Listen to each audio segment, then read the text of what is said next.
Oke, terima kasih teman-teman udah menyempatkan hadir di forum kita kali ini. Ya buat teman-teman, ada yang masih ingat kalau ini forum apa? Ya, Politik rakyat. Iya, betul, forum politik rakyat. Mungkin sebelum aku mulai, ada yang teman-teman mau nyampain gitu, kira-kira mendengar istilah itu atau kata-kata itu apa yang di telinga atau di bayangan kalian? ya sebuah kelas yang di dalamnya ada proses apa membahas secara mendasar gitu. Oke. Paling mendasar Oke. tentang apa itu politik. Oke, dari Bang Randy? Mungkin untuk lebih ke strategi kedepannya mungkin. Oke, Arma bilang tentang kelas, Randy bilang strategi, Bang Yasin?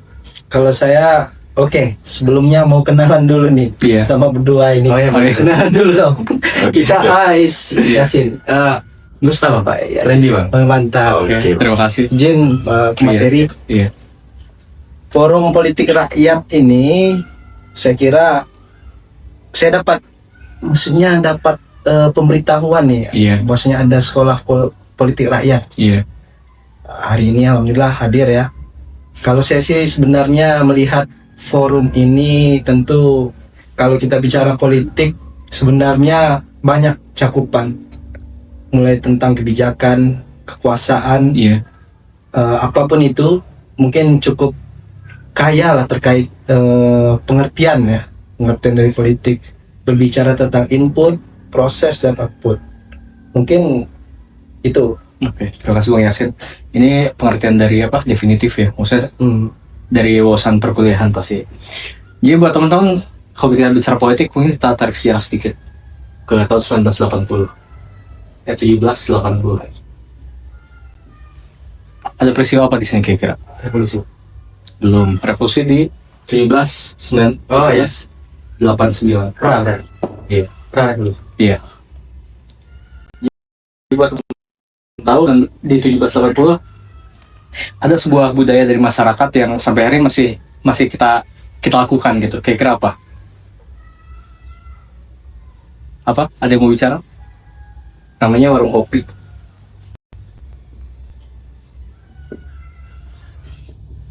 Ada apa di sini? Ngobrol. Ngobrol terus ya, proses berbincang dan sebagainya. Apa istilah budaya kafe atau kafe sendiri sebagai tempat ya, itu dan di ruang lingkup yang mempersatukan semua orang dari berbagai kalangan di masa itu. Terutama ini sebenarnya bukan budaya yang spesifik di Prancis, tapi memang ini lumayan cukup berkembang dan masih di era Prancis di 70-an. Oke, jadi di situ kalau bisa teman-teman pernah dengar nama Voltaire di daerah. Voltaire itu adalah seorang filsuf, mungkin kalau kita bicara tentang apa humanisme atau kemanusiaan, itu nggak lepas dari banyak tulisannya dari Voltaire ini. Dan dia sering memanifestasikan pikirannya sebenarnya nulis ya. Dia nulis tulisan-tulisan dia untuk akademis, nggak akademis sebenarnya. Tulisan-tulisan dia esai lah sifatnya. Itu banyaknya di kafe. Di daerah ini salah satu orang yang mulai nulis ensiklopedi. Jadi buat teman-teman, apa yang kalian bayangin tentang ensiklopedi itu? Gak apa-apa, disampaikan lagi ya. Agak bingung ya. Jadi kalau kita bicara hari ini, ensiklopedi kan mencakup semua wawasan di segala bidang. Kita mau bicara fisika, filsafat, budaya dan semuanya itu biasa ada dalam ensiklopedi. Dan ini salah satu inisiator yang dia nulis 28 bab ensiklopedi di masa itu. Walaupun ini gimana ya? Di masa itu emang kita bicara konteksnya kerajaan ya. Kerajaan itu, dan di Prancis di masa itu ada parlemen. Kerajaan di masa itu dikuasai oleh Wangsa Bourbon namanya. Dan itu tuh di Wangsa Bourbon itu ya kita pas dengar namanya Raja Louis XVI. Dia yang memimpin di masa itu. Dan di masa itu tuh ini ya, maksudnya kita tahu lah gimana kerajaan bertindak ya. Mereka punya wewenang sama hak anggaran, rakyat dipajakin untuk urusan mereka. Dan ya ini salah satu filsuf yang mungkin pemikir atau filsuf yang banyak menghabiskan waktunya di kafe di daerah juga. Dan di masa itu budaya kafe atau le kafe itu adalah sebuah ruang lingkup yang persatukan antara wartawan, politisi, rakyat, pedagang atau semua orang ya kayak gini lah, anggaplah. Forum yang di sini ada Randy yang karyawan di Karet, ada Arma mahasiswa, ada Bang Yasin juga yang kerja di pemerintahan. Artinya, nah dari situ muncul istilah egalite. Egalitek. Ada yang pernah dengar istilah ini? Apa itu? Egalitek. Atau kalau diterjemahin dalam apa? Dalam diktum umum egaliter. Universal. Kesetaraan. Egaliter itu kesetaraan. Artinya di coffee shop atau di cafe di masa itu, seorang duduk sama rata di bangku yang sama, di meja yang sama, tapi berbagai latar belakang. Dan situ percakapan publik dimulai. Ada yang bicara politik, harga pangan, ada yang bicara masalah kekuasaan, ada yang bicara masalah teritori, ada tentara juga di sana dan sebagainya. Mereka berkumpul di satu meja, meneguk satu kopi yang sama, dan disitulah egalite hadir. Egalite hadir. Oh iya, sorry. Kampus Prancis 1981. Ini sedikit ini. Ya, dan di 1980-an tuh ini mulai ada seorang wartawan di koran Prancis di masa itu yang dia ngeberitain dia naik ke atas meja di coffee shop itu dan dia teriak bahwa patriotik kita telah dimatikan. Siapa itu? Itulah Menteri Keuangannya Raja Louis XVI. Namanya Jacques Nectar kalau salah. Jacques Nectar adalah Menteri Keuangan yang dia bisa duduk di kursi Menteri Keuangan karena masuk dalam golongan 3. Dia di golongan 1. Dia parlemen Prancis di masa itu terbagi jadi 3 golongan ya. 3 golongan. Ada dari kalangan bangsawan, ada juga dari kalangan agamawan, dan yang 3 kalangan rakyat. Karena emang di masa itu ya Prancis masih di bawah imperium agama kan. Dia ada kelompok massa, ada agama, ada rakyat. Dan golongan 3 itu identik sama rakyat. Ya kita sering dengar dalam terminologi kaum kiri. Karena mereka emang duduk di kursi bagian kiri parlemen. Dan kalau kita bicara mereka punya hak yang sama, tapi golongan bangsawan dan golongan agamawan mereka selalu bersatu. Untuk apa? Ya untuk kebutuhan mereka dan menihilkan kepentingan yang ketiga ini rakyat di masa itu. Untuk itu wartawan itu dia datang ke coffee shop dan dia naik di atas meja dan dia bilang patriotik kita telah dimatikan. Itu yang memicu 2 hari kemudian pengakuan di penjara Bastille namanya. Dan itu memulai rangkaian revolusi di tahun 1981. Di 1981 tuh ya kita tahu lah peristiwa apa yang terjadi. Mungkin udah jadi narasi umum bahwa semua keluarga kerajaan dimatikan di masa itu untuk memulai era baru. Jadi mungkin kalau kita bicara konteks, kira-kira dari teman-teman apa pandangannya soal politik? Mungkin boleh dari Bang Yasin menyampaikan pandangannya. Lanjut aja dulu Iya. yang lain. Oh iya. Lanjut, ada yang mau nyampaikan? Ngasih sedikit konklusi, kepikiran apa atau hubungan sama apa? Dari Bang Deddy boleh dulu. Mungkin langsung dijelaskan saja. Iya, kalau kita bicara konteks politik, di masa itu politik sangat identik sama segelintir elit kan.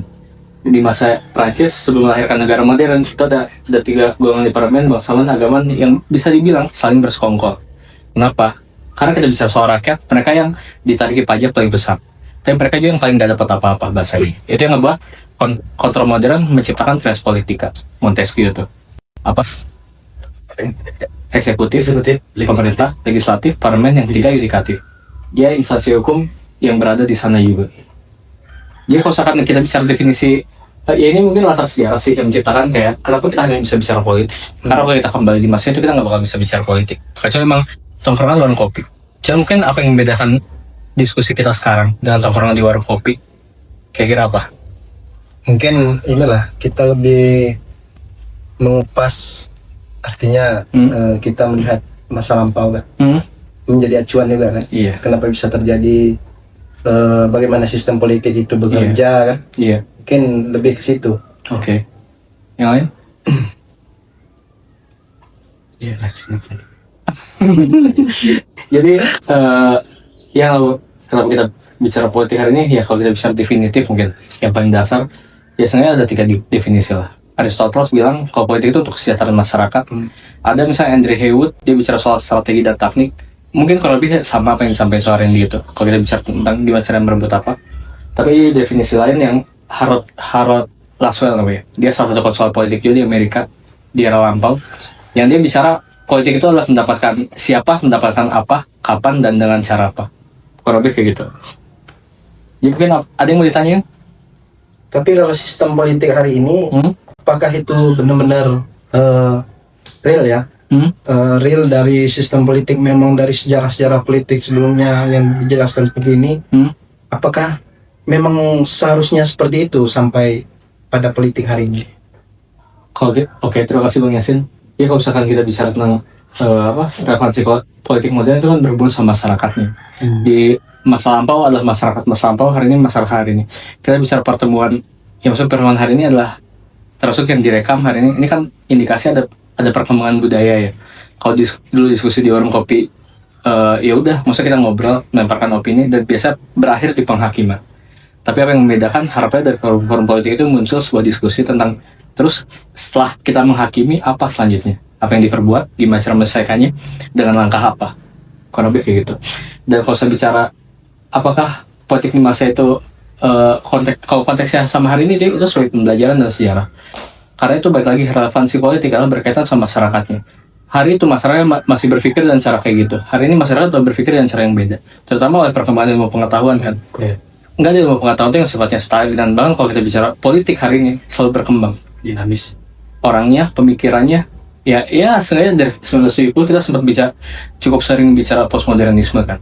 Artinya yang kita bicara soal relativisme dan kebenaran itu nggak ada lagi yang absolut. Itu juga kan di bahan diskusi hari ini. Artinya apa kebenaran tunggal itu? Kalau kita bicara politik di era itu dan hari ini otomatis nggak relevan. Tapi kalau kita bicara di masa itu otomatis relevan, dan itu yang membentuk sejarah hari ini.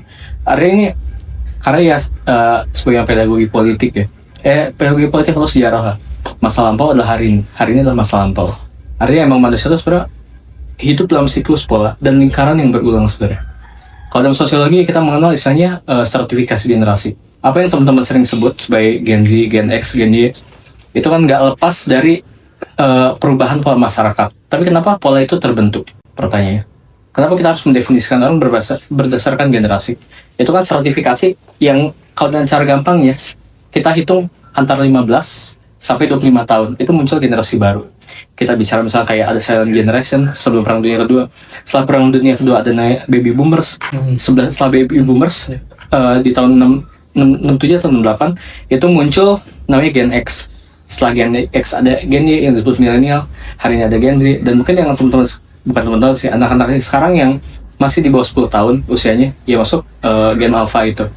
Ya itu juga kan gak lepas dari perkembangan masyarakat, biar orang tuh bisa melihat maksudnya siapapun, baik masyarakat, baik aktivis, pembuat kebijakan, untuk manusia tuh berubah. Kita harus menyesuaikan zaman sesuai dengan relevansi orang-orangnya dan dengan pemikirannya. Karena input yang mereka terima di masa itu berbeda dengan input yang diterima anak-anak zaman sekarang.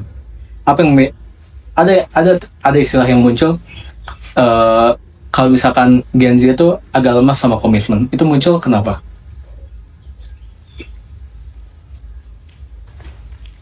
Gen Z lemah sama komitmen, mau termasuk di dunia perkantoran mungkin nggak betah, sebelum 2 tahun udah resign, setiap 2 tahun udah resign, pindah-pindah. Mungkin inilah bang, mungkin Gen Z ya. Iya. Gen Z hari ini ya tidak lepas dari sepertinya mencari kenyamanan gitu. Betul, kenyamanan. Nyamanan dalam bekerja kan. Iya. Itu kan menjadi salah satu poin penting ya. Iya. Nyaman atau enggaknya, kebanyakan sih kalau cerita-cerita kosongnya kan seperti itu loh ya. Iya. Nyaman ini segala macam. Iya. Mungkin itu. Yang lain? Mungkin dari segi ke lebih dari penghasilannya mungkin Oke, penghasilan. mencari lebih yang Iya. ada berpotensi sebagai naik jabatan atau gimana gitu mungkin. Iya. Arma? Lebih kurang kayak yang disampaikan Bang Yasin. Iya, Mungkin dari Bang Yasin. rata-rata saya Iya. semua orang tuh ya nyaman bercerita ya kayak gitu, rata-rata itu sama alasannya. Iya. Pertanyaannya, apa itu kenyamanan?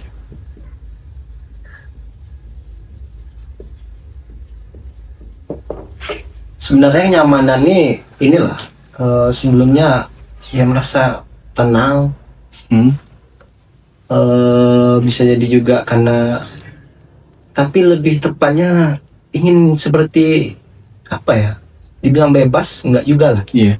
Artinya pokoknya apa kenyamanan tuh bebas lah mau ngelakuin gimana, nggak suka tertekan gitu kan, bisa jadi Iya, kenyamanan kan. Iya. Makanya kebanyakan itu. Lagi hari ini itu tadi, maksudnya kenyamanan ini menjadi salah satu selain dari gaji, Iya. ya permasalahan gaji, ekonomi ya, Iya. permasalahan ekonomi, permasalahan tentang kenyamanan, bebas ini segala macam, tidak tertekan, mungkin bisa jadi seperti itu. Iya. Kenyamanan. Betul. Mungkin yang saya rangkum di sini kenyamanan adalah kesetaraan antara beban tanggung jawab dan penghasilan yang didapatkan. Artinya mungkin mereka rela dalam tekanan, tapi dengan penghasilan yang Yang sesuai. sesuai, Mungkin kurang lebih kayak gitu. kurang lebih. Jadi kenyamanan, ya pertanyaannya apakah Bisa jadi juga nggak setara, tapi nggak ada pilihan. nggak ada pilihan? Iya. Tapi padahal Tidak, ini ada pilihan, Mak. iya. Iya. Tapi pilihan itu biasanya muncul karena faktor informasi kan. Kalau kita bicara, anggaplah ada profesi yang bebannya berat, gajinya besar, tapi mungkin hanya bisa masuk ke orang dalam. Itu ya area kan keterbatasan informasi yang nggak bisa diakses oleh mayoritas orang.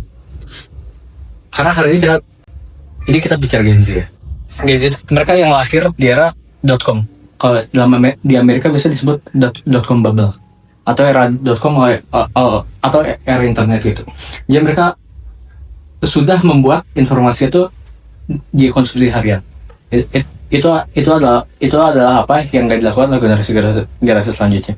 Karena kalau kita bicara kebenaran atau misalnya perbandingan, itu kan bisa muncul di genggaman kita, iya nggak?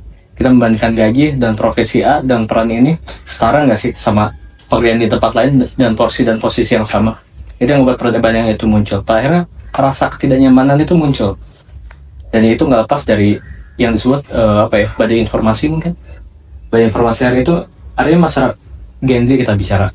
Nanti mungkin Gen Alpha juga udah muncul dalam pola komunikasi yang berbeda.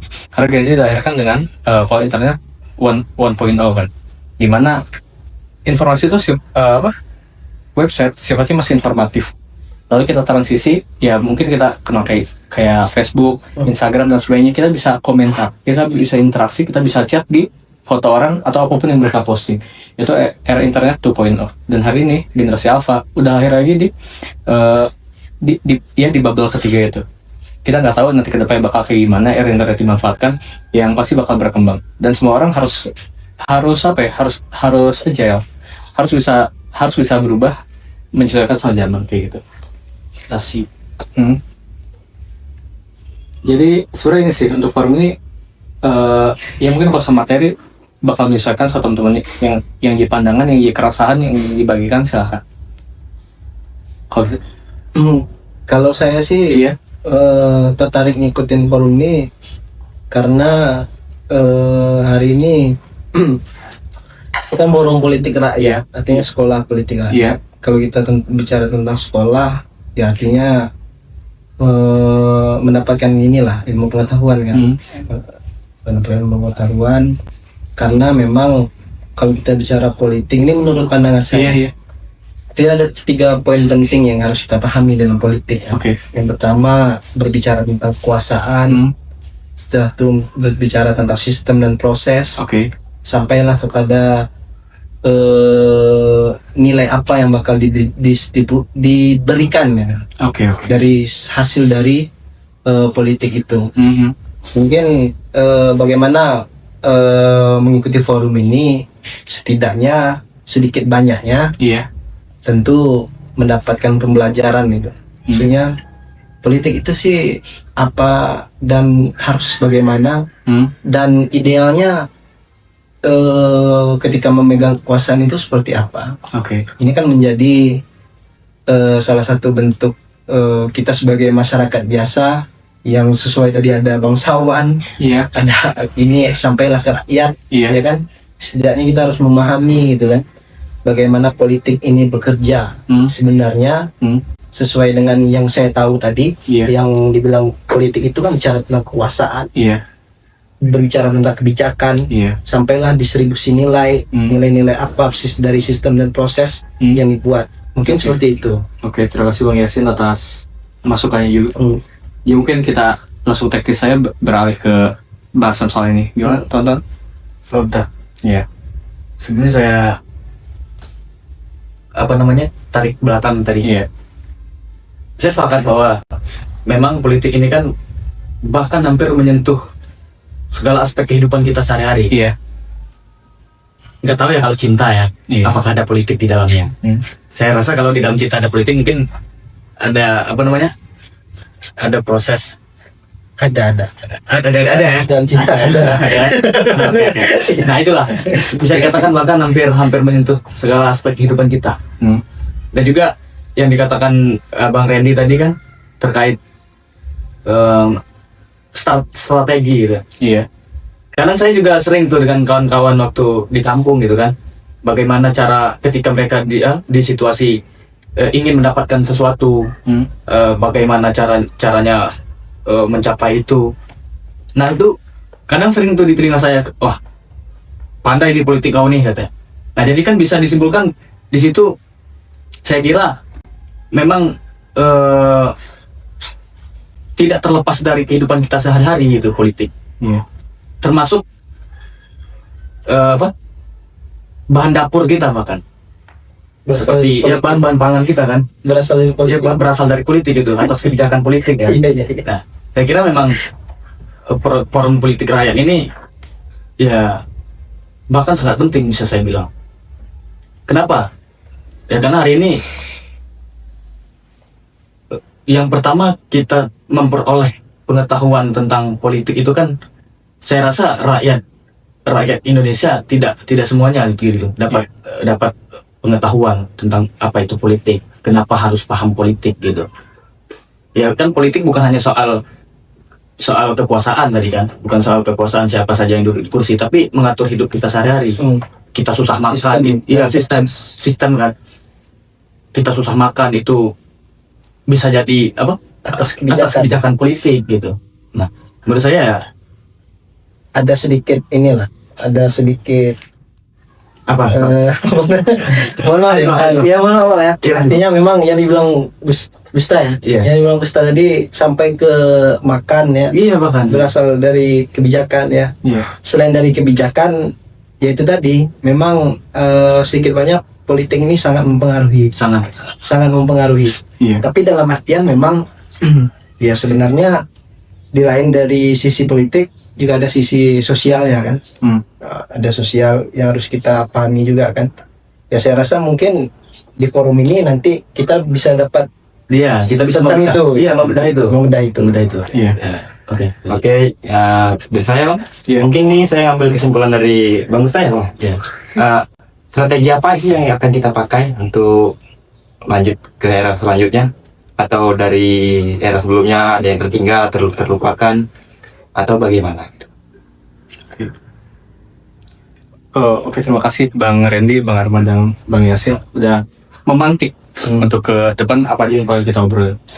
Kalau Bang Yasin tadi menyampaikan tentang kekuasaan, kita bahas soal kekuasaan. Arman bicara soal kepentingan. Kalau Randy bilang soal Strategi. strategi Kemungkinan. strategi kemungkinan Apa yang bakal kemungkinan strategi. apa yang bakalan terjadi? Iya. mungkin kalau kita bicara kekuasaan, ya dalam praktek sehari-hari kita merasakan juga kan, di rumah ada ayah mungkin yang lebih dominan atau ibu, di lingkungan sekitar ada RT, ada kadus, ada bupati, ada gubernur, ada presiden. Artinya segala hal yang berkaitan ini, aku mencoba tematik dulu ya. Iya. Dia kayak kita ini nggak pernah lepas dari kekuasaan itu sendiri. Iya. Dan kalau kita bicara definisi yang tadi kita sampaikan dari harus langsung, politik itu nggak selalu bicara soal ilmu, nggak bicara soal praktek, itu adalah bicara tentang manusia. Artinya setiap manusia pasti berpolitik. Nah itu juga identik sama istilahnya Aristoteles yang disebut zone politikon. Ya. Apa ini? Zone itu apa? Apa namanya? Itu lebih ke pengertian politik menurut ini. Iya. Aristoteles. Artinya hewan yang berpolitik. Tapi politik itu apa? Apa yang menciptakan kesejahteraan bagi sebaik-baiknya orang kan. Jadi ini ya kita bicara ini. Kalau kita bicara kepentingan itu udah jelas. Mungkin saya memberi analogi sebagai sebuah sebungkus mie. Apa itu sebungkus mie? Ya, mie satu bungkus. Adalah sebuah Itu katanya. Konsumsi yang bisa dimakan. iya, ada konsumsi yang bisa dimakan. Bahan-bahan pangan. Dilahirkan dari mana? Dari yang buat mie. Betul, dari pabrik. Pabrik. Pabrik mendapatkan kayak gandum, bumbu terus dari mana? Dari petani. Dari petani dan masyarakat. Hari ini kan ada hubungan linear antara kita bicara antara masyarakat atau rakyat. Di sini ada pemangku kepentingan atau pejabat. Ini ada anggaran.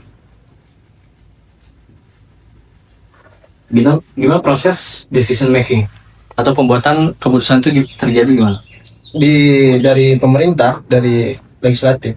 Betul. Kebijakan Kebijakan legislasi ya. Akan di Iya. sini mereka digaji oleh rakyat.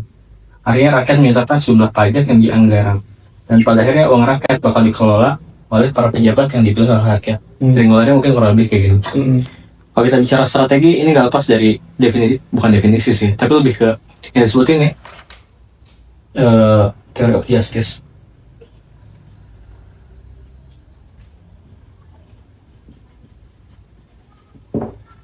Hukum keadilan. Manusia bisa bersifat adil nggak? Bisa. Bisa. Dengan cara?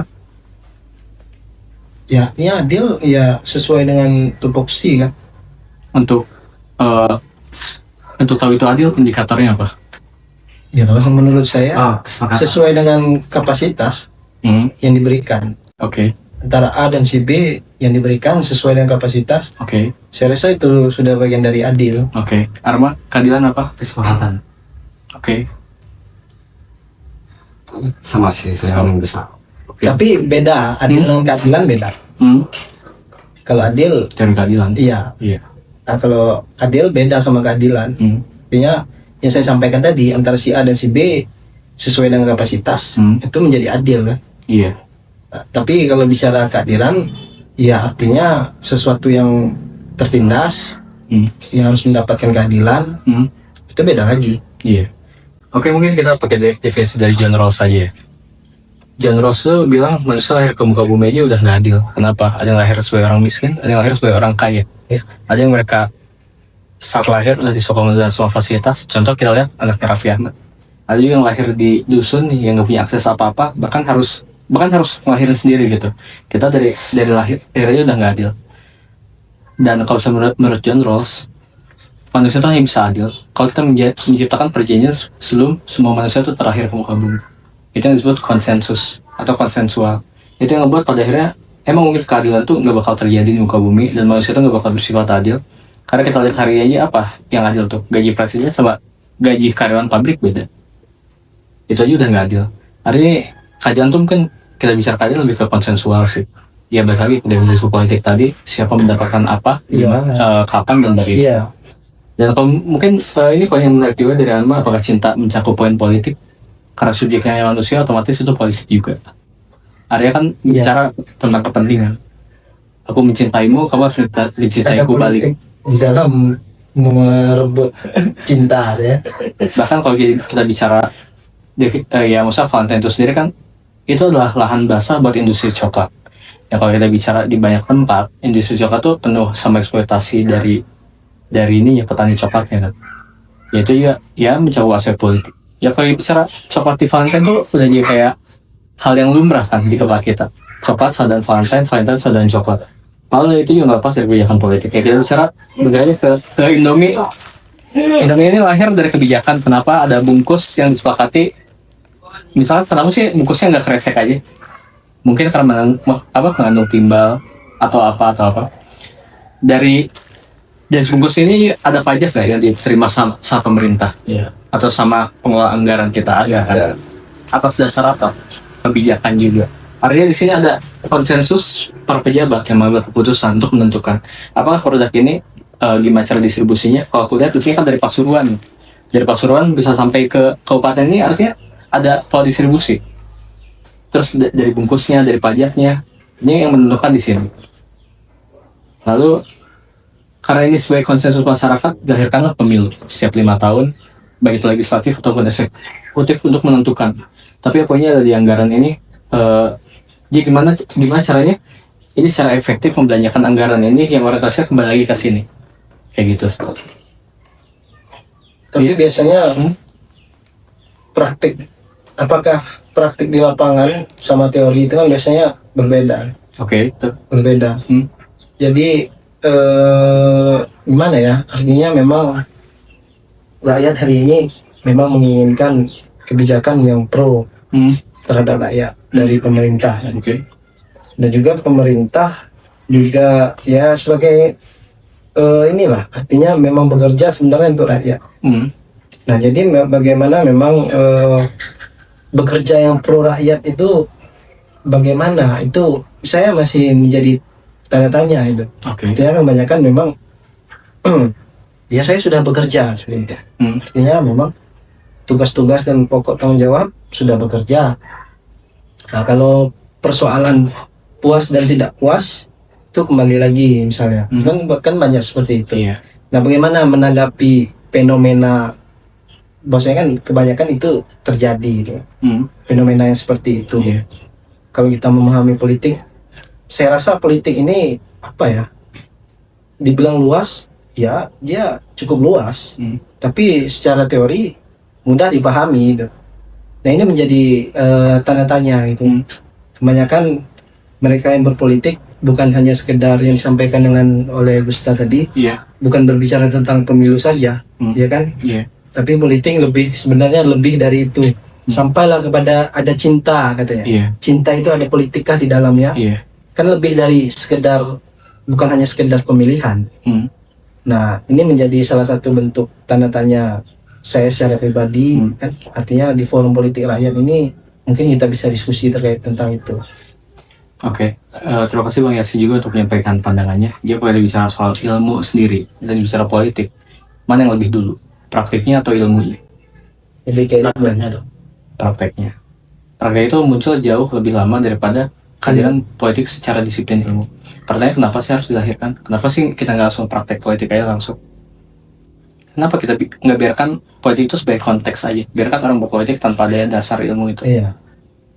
Pertanyaan kenapa? Kalau kita bicara politik dengan definisi kekuasaan, kita udah bicara jauh Iya. lebih dulu. Kita bicara Imperium Romawi, kita bicara Imperium Cina juga, kita bicara kaum Nordik dan sebagainya.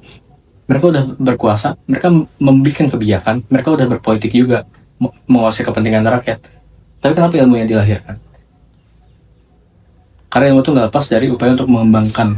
Oke lah, kalau kita bicara balik lagi ke definisi dari John Rawls yang theory of justice ini, keadilan tuh nggak mungkin terjadi di muka bumi, nggak bakal bisa dilakukan oleh manusia. Artinya kita nggak bicara politik itu secara ideal, tapi gimana cara memperbaiki politik itu buat sesuai arah aja. Berarti izin Mas, berarti Iya. politik itu memang maksudnya keadilan itu memang nggak tercipta. Iya.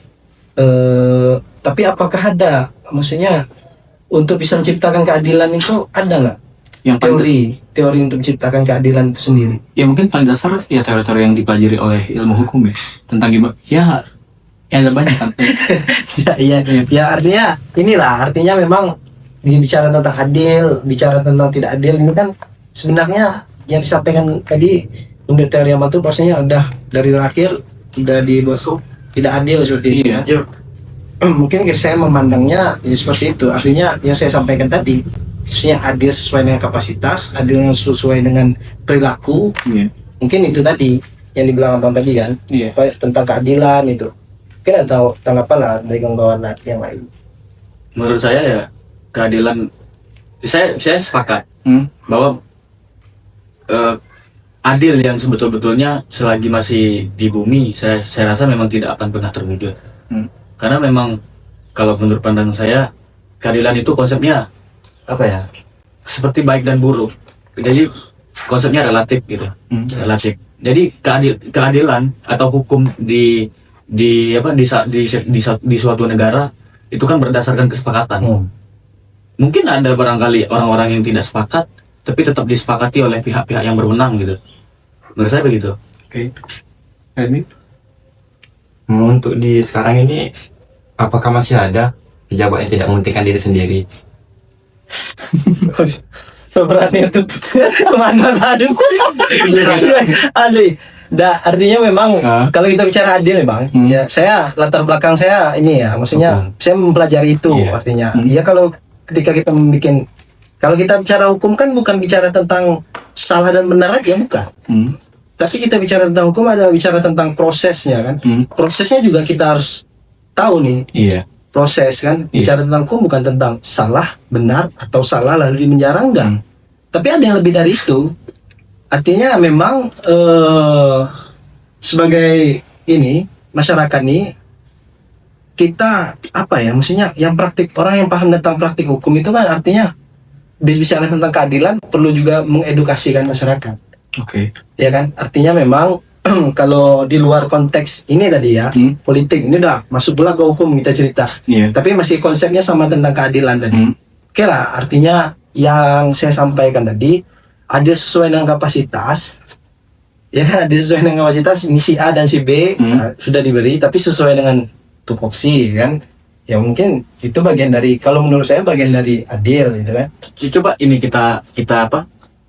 Kita definisikan secara sederhana dulu. Iya, adil itu apa? Ya, contoh sederhana, coba analogikan dengan sederhana. Misal, mungkin barangkali bisa saya kasih ini.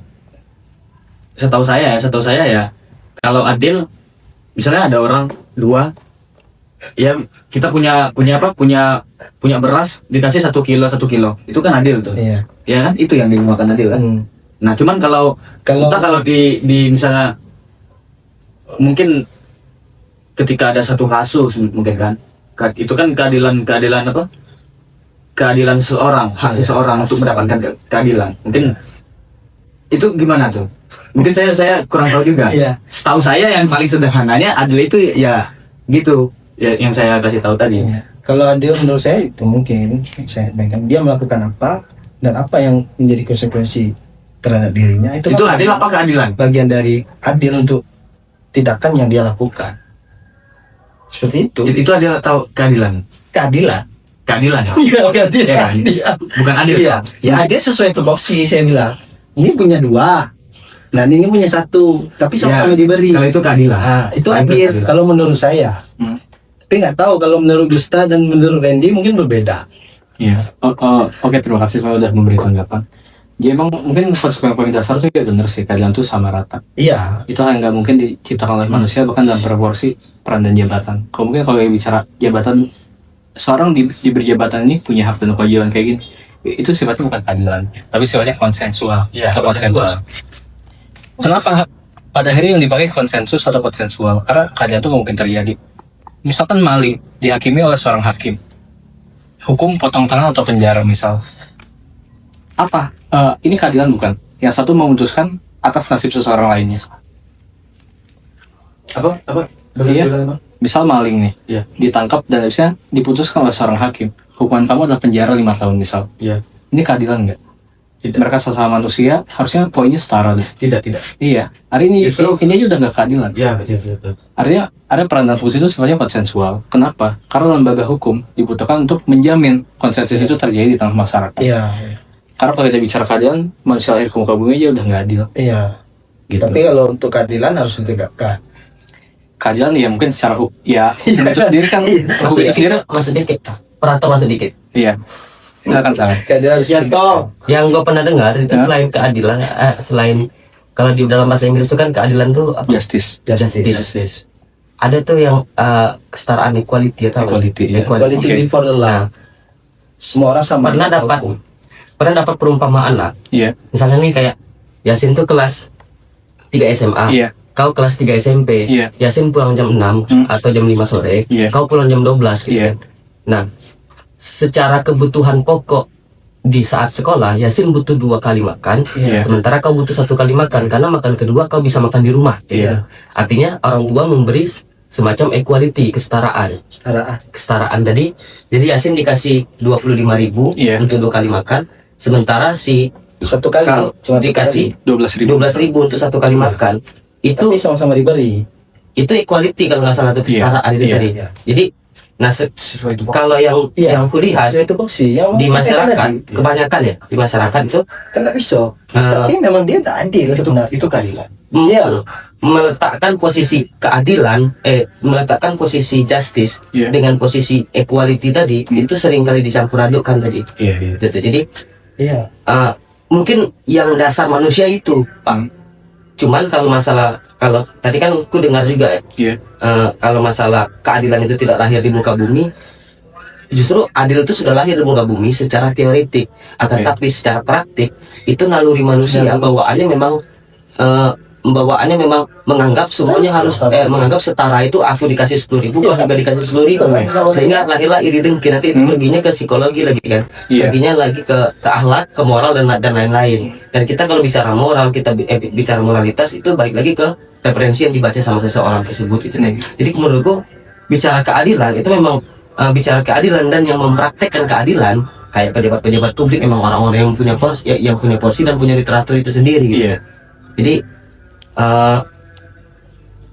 ya ini pembahasan mendasar lah untuk supaya kita. Jadi kan ujung-ujung pertanyaan kan nih, apakah kita bisa adil? Ujung-ujungnya ke situ. Bisa, asalkan kita punya literatur dan porsi itu tadi. Sesuai dengan tupoksi yang diberikan.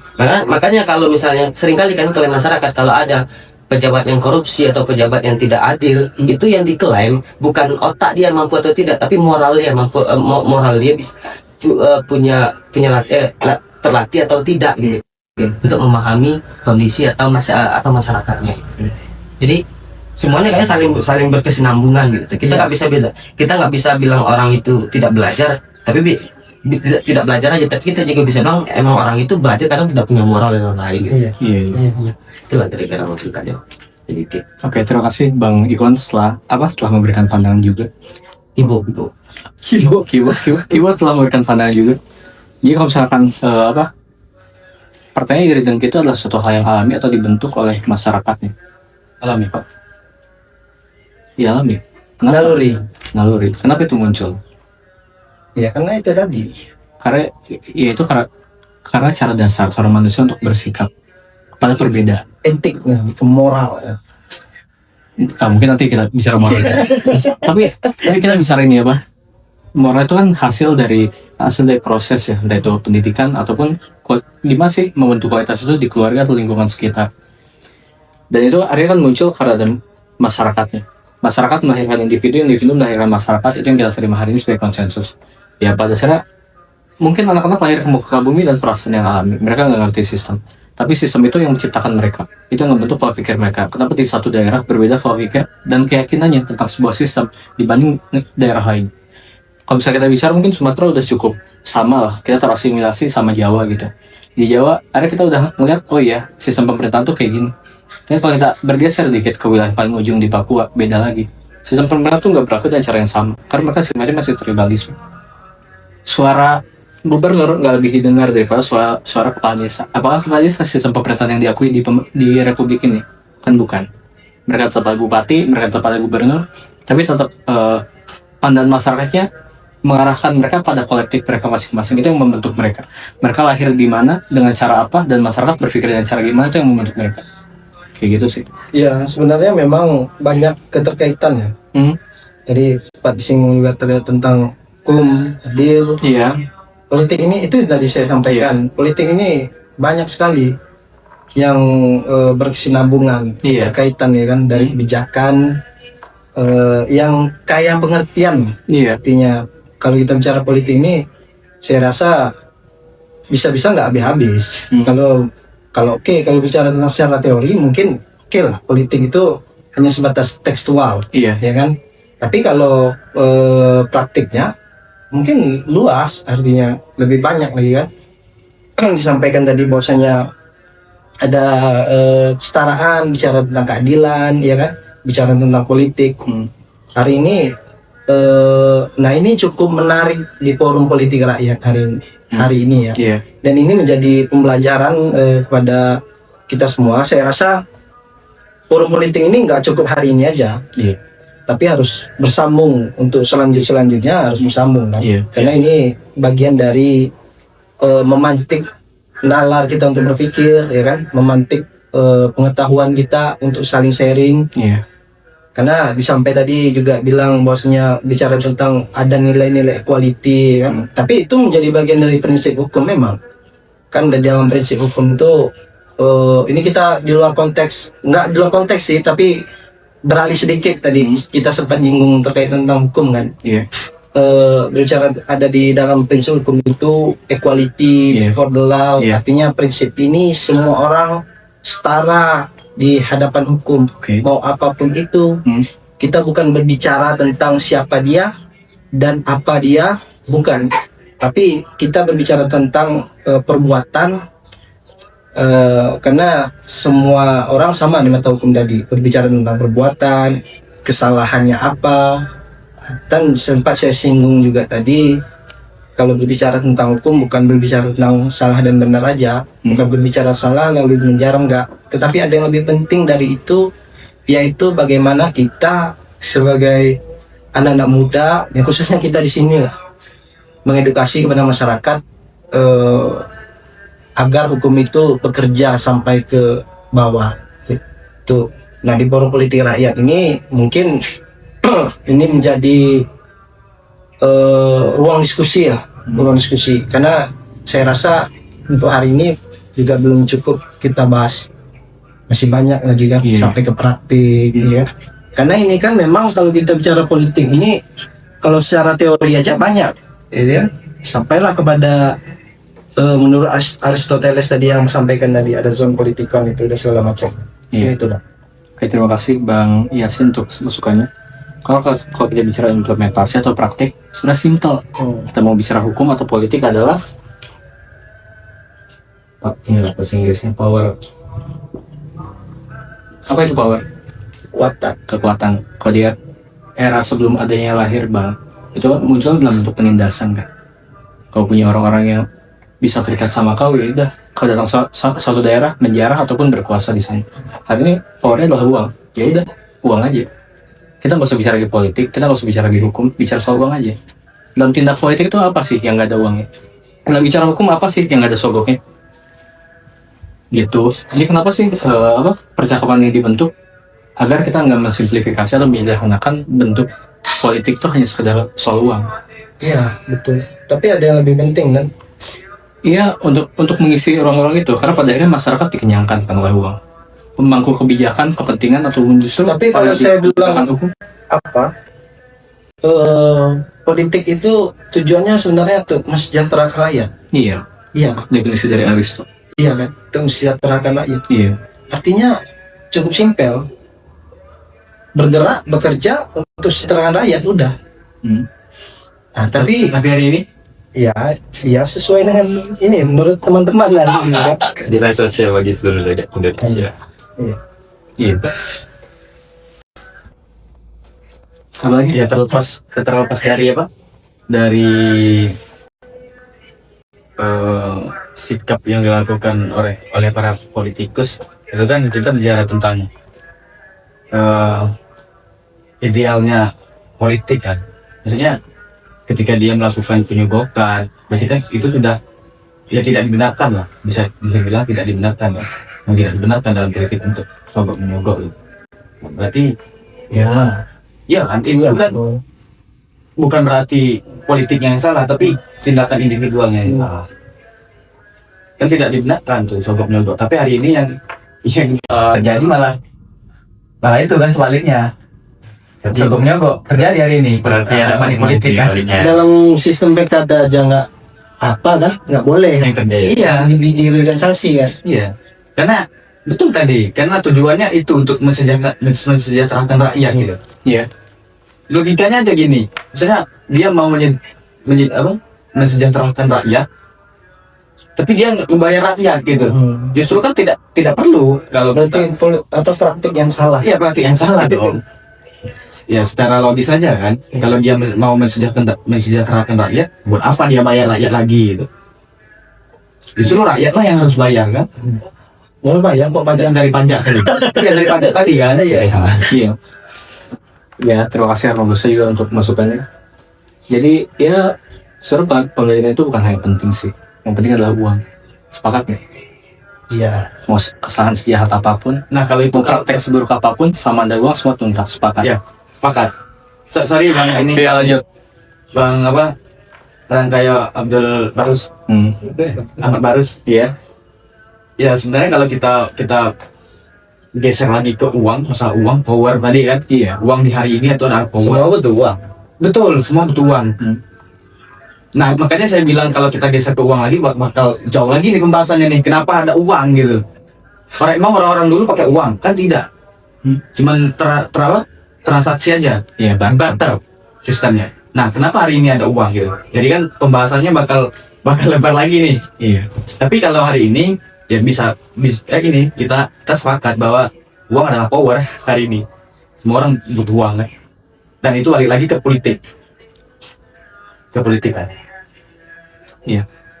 Ekonomi bisa kita bahas di ekonomi politik untuk batch 2. Iya. Iya, iya. Oh, boleh. Nanti aja yang uang tuh. Tinggal diinfokan aja. Tapi gini, maksudnya memang kalau kita bicara power ya, Iya. abang bilang tadi uang, ya memang betul uang.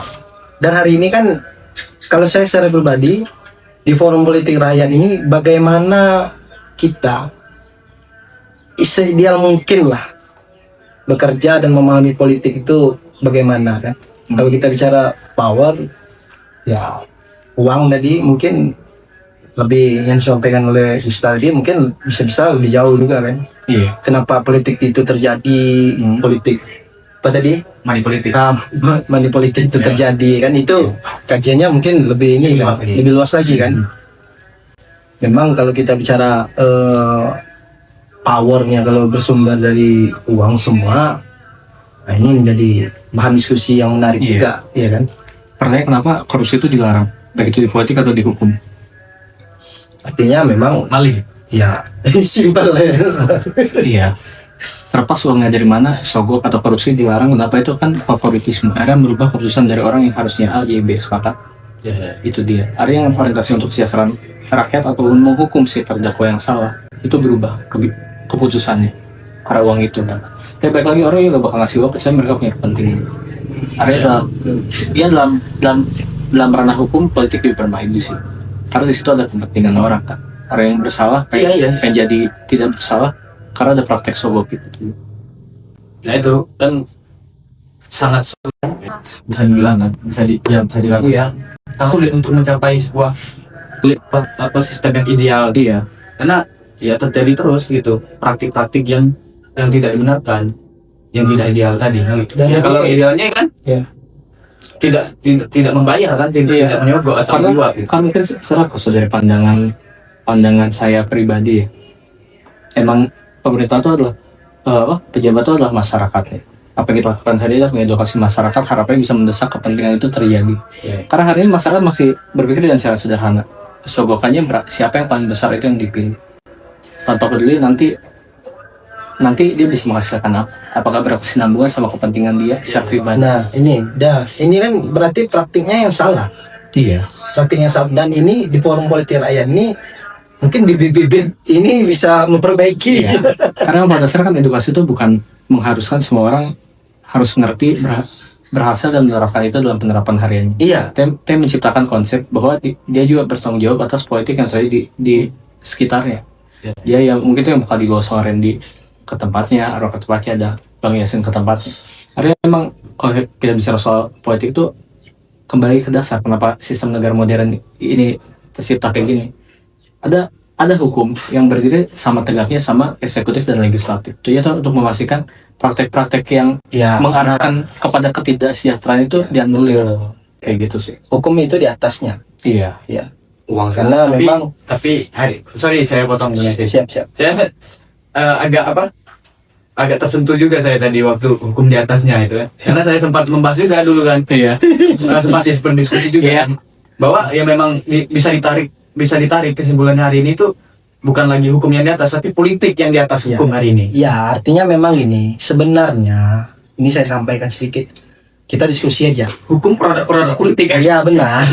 Artinya benar dibilang hukum sebenarnya adalah mengatur bagaimana kekuasaan itu. Kita kalau bicara tentang politik itu bicara tentang kebijakan. Iya. Tapi kalau kita berbicara tentang hukum itu kan berbicara tentang aturan main, bagaimana tidak bekerja dengan sistem yang benar gitu kan. Karena dalam sistem hukum itu ada namanya, kalau di dalam kekuasaan itu bisa disebut sebagai abuse of power itu kan. Artinya dia melampaui kekuasaan. Nah ini hukum harus ada di situ. Artinya menjadi kunci, ya artinya menjadi kunci gerakan, maksudnya mengawasi, maksudnya dari kebijakan-kebijakan politik hari ini. Ya sebenarnya itu hal yang terpisah sebenarnya. Kalau menurut saya, kan.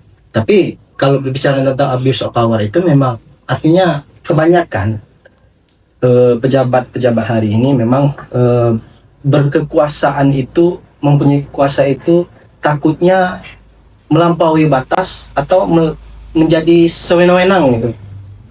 Berarti kalau hal itu terjadi, berarti yudikatif di Indonesia hari ini tidak berfungsi dong. Enggak, itu berfungsi lah. Kalau nggak berfungsi nggak mungkin kan. Yudikatif kan fungsinya sebagai pengawas kan. Ya, artinya kita berbicara tentang di forum politik rakyat ini seideal mungkin kita harus tahu gitu. Berarti kalau ada yang salah, berarti ada sistemnya yang salah. Dan itu tugas kita. Selain dari kita harus tahu itu, dan juga, tapi kalau rasa saya tugas kita tadi mungkin nggak juga sebagai kapasitas saya untuk ngomong seperti itu, nggak. Tapi sedikitnya kita berbagi kan. Artinya kalau menurut pandangan saya kan seperti itu. Artinya hukum ini menjadi kunci. Kalau bicara tentang politik menciptakan kebijakan, kalau tentang hukum itu mengawasi dari kebijakan, jangan sampai kekuasaan ini melenggang dengan sewenang-wenangnya. Ini seperti itu loh. Yang sampai saya sampaikan tadi, abuse of power tadi kan, melampaui batas gitu. Seperti itu. Ya mungkin ini sih balik ke kajian soal filsafat ya. Manusia itu kan pada dasarnya punya tendensi untuk berkuasa secara absolut. Salah satu politisi Inggris 1980 dia bilang dia kurang lebih ini sih, manusia itu cenderung untuk melakukan korupsi, dan kekuasaan absolut pasti korupsi absolut. Ya artinya apapun yang kita lakuin hari ini adalah percakapan menggiring gimana caranya orang itu nggak berkuasa secara absolut. Kenapa? Karena pada akhirnya yang tertindas tuh kita juga, oleh kebijakannya, oleh dampaknya. Kita bicara sekarang tentang harga BBM yang naik. Apakah itu nggak lepas dari politik? Ya. Kita bicara soal kenapa sih sekarang sembako harga beras naik, harga minyak naik. Gorengan naik bang. Gorengan naik. 5.000 dapat 4. Kemarin 5.000 dapat 5 kan. Iya. Sekarang 4 bang. Iya. Karena segala hal tuh nggak lepas dari politik. Dan itu lahir dari kebijakan. Kebijakan itu lahir dari pemangku kebijakan itu, baik itu pejabat di tingkat manapun, baik itu eksekutif ataupun legislatif. Sedangkan ya kekuasaan juga sangat dipengaruhi sama politik kan. Kalau kita bicara dulu hakim di MK selalu berlatar belakang ini kan, emang karir bahasa dari hakim atau jaksa. Harinya kan masuk unsur politik juga. Adis Kadir orang Golkar sekarang ya hakim MK. Terus ada juga yang orang P3 sekarang jadi hakim MK juga. Hari ini ya emang kalau kita bicara ideal tuh ada di surga. Iya. Manusia tuh nggak mungkin bicara nggak mungkin menerapkan ideal, tapi gimana caranya kita nggak terjerumus ke neraka. Iya. Kayak gitu sih. Melalui forum politik rakyat ini setidaknya kita tahu ya kan. Iya. Iya. Iya emang karena keadaan hanya ada di surga, dan kenapa kita bicara tentang ini biar kita nggak terjerumus di neraka, itu aja sih. Dan untuk menutup forum kali ini, terima kasih buat teman-teman juga. Mungkin sebagai penutup dari kesan dan pesannya boleh disampaikan dimulai dari Bang Yasin. Oke, untuk forum politik rakyat Ya. Sore hari ini Iya. yang dipandu sama Mas Torik. Apa siapa namanya tadi? Siapa? Rantayo. Oh iya, oke. Ini luar biasa sekali. Ini sedikit tadi cuman hampir 1 jam ya. Hampir 1 jaman saya duduk di sini udah kayak wah, baca buku udah paling banyak sekali, wawasannya nambah banget. Jadi tetap mantap, kita teruskan untuk season keduanya. Mungkin untuk teman-teman yang belum datang ditunggu kedatangan. Cobain yuk. Ya, terima kasih. Terima kasih Bang Yasin. Arma? Ya saya merasa cukup apa ya, bisa dikatakan Merenung. senang. Siap. Iya senang karena setahu saya di Bungo itu satu-satunya di Bungo sekolah politik rakyat ya cuman forum, maksudnya cuman ini kan edukasi politik untuk rakyat, untuk masyarakat. Ya, baru kali ini saya tahu gitu, dan saya hadir kali ini, itulah. Dan juga saya berharap forum ini terus berlanjut, yang berkelanjutan. Ya. Jadi jangan sampai ya kita upayakan lah untuk tidak stuck di sini gitu, tapi terus berlanjut. Ya, begitu. Terima kasih. Jadi Arabi. Oke, untuk dari saya terima kasih untuk abang-abang semua. Mungkin dari saya yang belum tahu hal kecil masa lampau, sekarang alhamdulillah udah ngerti sedikit. Jadi untuk kedepannya ya kita tunggulah episode selanjutnya ya. Oke, terima kasih. Oke, sedikit lagi bang. Silakan. Kalau bisa nanti setelah forum politik rakyat nih ada juga forum ekonomi rakyat, ada juga forum sosial rakyat, ada juga forum hukum. Pokoknya semuanya lah. Mantap. Oke, terima kasih semuanya. Dan Revolusi berasal. Revolusi lah.